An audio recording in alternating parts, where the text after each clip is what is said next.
الله الرحمن الرحيم.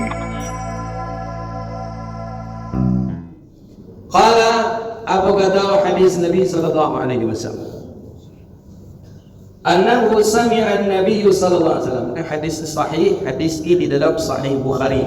Sami'a, ada kalimat sami'a atau sami'tu, langsung beliau yang mendengar dari Nabi sallallahu alaihi wasallam. Aku mendengar bahawa sesungguhnya Abdullah bin Abbas mendengar Nabi sallallahu alaihi wasallam yaqul, Nabi berkata, apa kata baginda Nabi sallallahu alaihi wasallam? La yahluwanna rajulun bi imra'atin. La nahi, la jangan yahluwanna itu bersalwat, bersembunyi. Ya. Rajulun, satu orang laki-laki, bi imra'atin, dengan satu orang perempuan. Kita baca terjemah hadis ini. Wala tusafiru imra'ah, dan jangan bermusafir akan perempuan kecuali besertanya ada mahramnya. Faqama rajulun, maka berdirilah seorang laki-laki, maka bertanya dia ke Rasulullah, ya Rasulullah, aqtibtu fil ghazwa, aku telah mendaftar untuk perang ya Rasulullah. Aku mendaftar untuk ikut perang minggu ini ya Rasulullah. Kata apa kata? Tapi wa kharajat imraati hajatan, dan istriku berangkat haji. Kau bini pergi haji, awak setelah daftar perang, kau bini pergi haji. Mana yang aku dahulukan, mana yang akan aku lakukan ya Rasulullah? Faqala, kata baginda Nabi sallallahu alaihi wasallam, idhhab fahajjun ma'an ra'atik, pergilah engkau melakukan haji bersama isteri engkau. Hadis sampai di situ, bunyi hadis Nabi sallallahu alaihi wasallam. Baik, kita syarah hadis ini satu persatu. Pertama kata Nabi Muhammad, la yakhluwanna, jangan berkhalwat, jangan bersembunyi, jangan berdua-duaan, rajulun bi imra'atin, satu orang laki-laki dengan satu orang perempuan. Ini pertama, tak boleh. Di situ awak seorang laki-laki, di situ seorang orang berdursi, tak boleh. Maka tak ada dalam sejarah di dunia manapun toilet itu sama toilet laki-laki di toilet berdursi, tak ada. Walaupun tidak menurut prinsip syariat Islam, menurut adat manusiawinya pun itu tak boleh. Yakhluwanna imra'atan bi imra'atin, wala berdua-dua tak boleh. Situ kayak gitu. Ini yang halal menikah maksudnya. Tak boleh di hotel, di bioskop, di mana, di mobil, tak boleh. Nah, yang dimaksud dengan khalwat di sini, al-khulwah itu adalah bersembunyi atau berduaan di tempat yang orang tak banyak bisa memandang kepadanya dan menghalang orang untuk masuk ke dalamnya. Tapi kalau Rasulullah di apa namanya ini, di pesta, kan orang banyak lain, orang lain kan banyak masuk, bisa masuk. Berarti kalau di situ bukan khalwat namanya. Jadi kalau ada anak produksi, anak gadis pergi ke pesta, ada pun orang bucang pergi ke pesta, bolehkah? Boleh. Di pesta ini ramai, banyak dan nampak terbuka, maka itu bukan khalwat. Maka keliru juga orang yang mengatakan pesta itu tempat berkhutbah, orang ramai, tak keluar. Masjid, orang ramai. Ada anak gadis datang ke masjid, ada anak bujang datang ke masjid, bolehkah? Boleh. Keluarkah? Tak keluar namanya itu. Orang ramai. Tapi kalau dia berduaan saja di dalam masjid, tak ada orang lain, dia saja di dalam masjid umpamanya, nah ini baru keluar. Jadi jangan kita larang anak bujang nak datang ke masjid untuk pergi wirid dan baca, anak gadis datang ke masjid pergi wirid dan baca saja, ramai. Walaupun antara mereka dengan mereka masih bujangan, karena ramainya maka tak disebut dengan khalwah.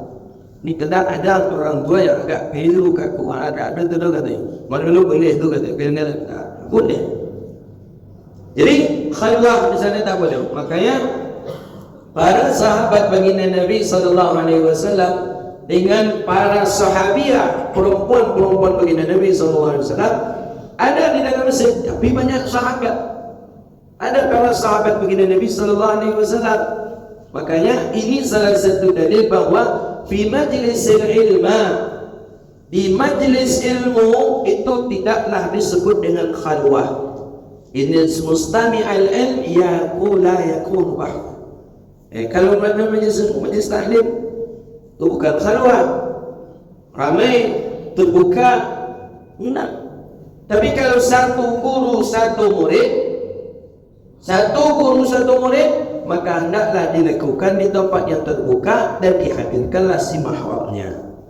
Maka Nabi dulu jarang sahabat, kalau ada sahabiah perempuan yang datang ke Rasulullah, itu Nabi ditemani oleh istri Nabi. Tapi kebanyakan sahabiah itu datang ke Rasulullah, Nabi sedang berada di hadapan sahabat seperti ini.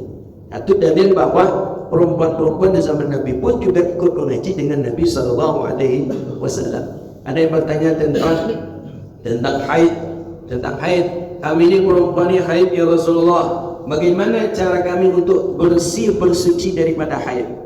Itu banyak sahabat Nabi sallallahu alaihi wasallam dan banyak juga dari kalangan perempuan. Ketika itu para sahabat tak tahu bagaimana cara bersuci. Nabi ajarkanlah di situ cara bersuci. Jadi bolehkah perempuan bertanya kepada laki-laki tapi di khalayak orang ramai dalam taklim, dalam makam belajar? Boleh. Itu dalil. Sehingga ada sahabat tadi bertanya, ya Rasulullah, kami ini tak bisa berangkat jihad seperti laki-laki. Kata sahabiah tadi, sahabat perempuan yang dia disegani oleh orang-orang di Madinah ketika itu, balik mereka perang, kami tempat pelampiasan hajat mereka. Kami tak bisa berangkat perang, mereka bisa berangkat perang, mereka bisa membunuh kafir, dan kalau mereka meninggal di medan perang, mereka syahid ya Rasulullah. Kami di rumah saja. Nah, bagaimana ya Rasulullah? Kami tak bisa membunuh kafir. Kami tak ada apa-apa, kami juga tak bisa menafkahkan dengan harta kami. Cuma kami di rumah menjaga anak-anak suami kami, menjaga harta suami kami, itu pekerjaan kami di rumah ya Rasulullah. Apakah kami ini bisa sama seperti jihad dengan mereka? Oh, di depan khalayak sahabat yang banyak, seorang perempuan bertanya ke Rasulullah.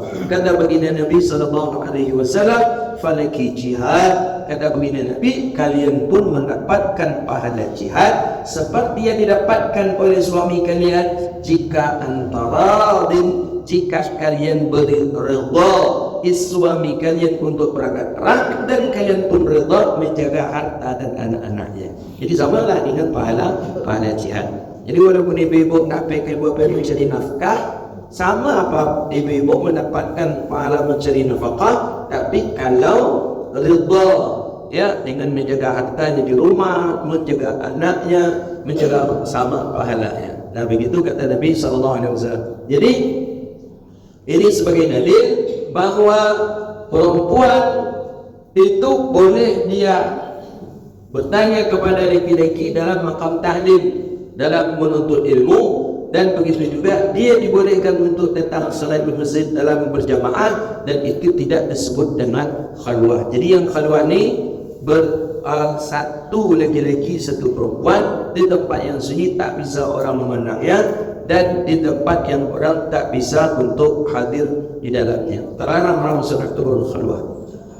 Kemudian kata Rasulullah, wala tusafiru imra'ata illa wa ma'ha mahramun.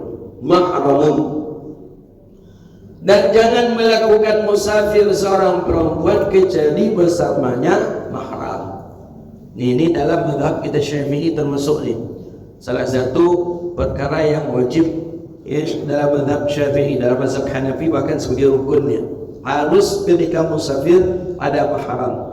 Musafir di sini ulama mengatakan musafir ba'idah, musafir perjalanan yang jauh, yang bisa muqassad atau menjamak salat, maka ini dianjurkan kita pakai mahram. Tapi kalau musafir fikirlah, oh dia jago lelaki ni, nak berlumba anak kita. Kalau pau ni kampung, kalau pau atau kapanu pamannya, yang dekat lagi tu. Ini perlu. Justru COVID nak dulu tu. Nasihat untuk kucing, kalau nasihat untuk dibawa saja. Dan nampak tadi itu bisa ada fitnah. Takut nak bini je. Okey, adalah cakap orang buat. Faqala rajulun, seorang lelaki ini berdiri. Apa kata? Ya Rasulullah, aktif ghazwah, aku ini sudah mendaftar perang. Ini kan ada perangnya Rasulullah, aku dah daftar.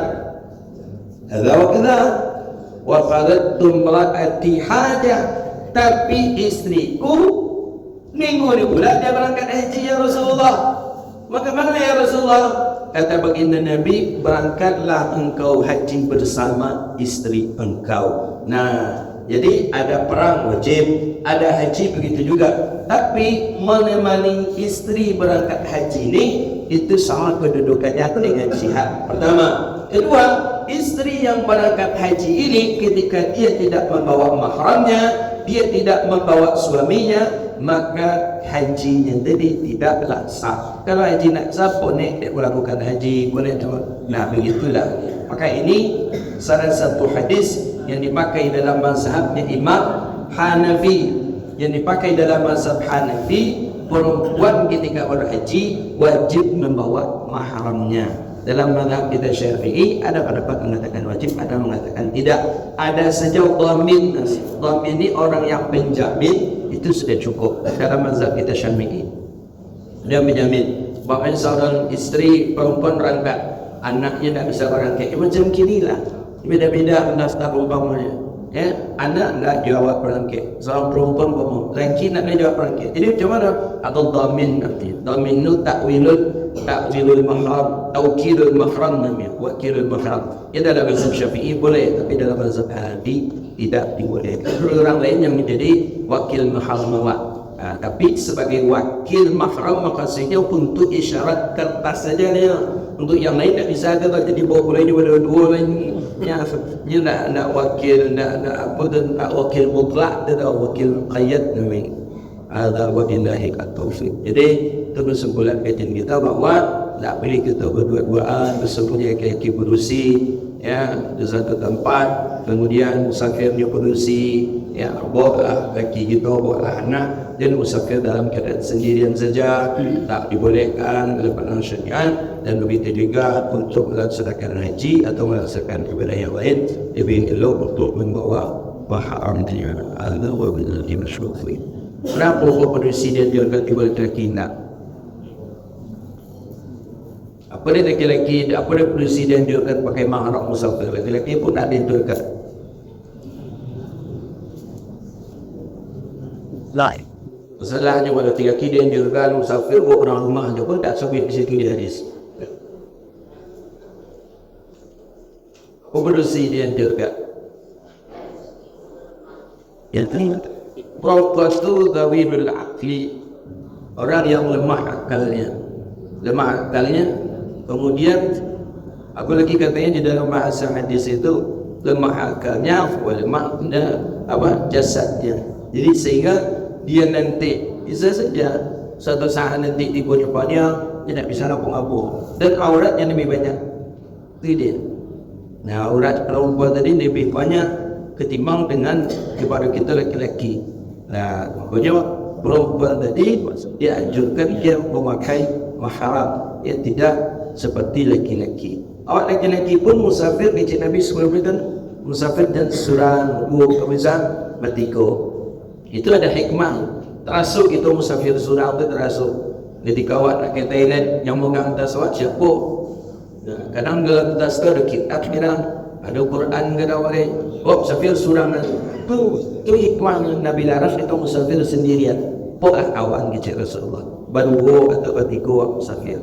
Itu terasuk. Musafir surah itu terasuk. Kerja kata tiba di bandara.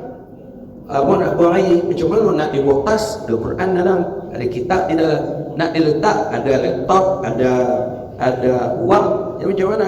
Itu salah satu syariat. Jadi bawa kawan, gitu. Kawan dia, kawanan dibawa, kawanan dia, kawanan pula lah. Jadi kau bawa kawan, tapi tiba di tahun besok dah dua juga dia ada ni kenal main dulu.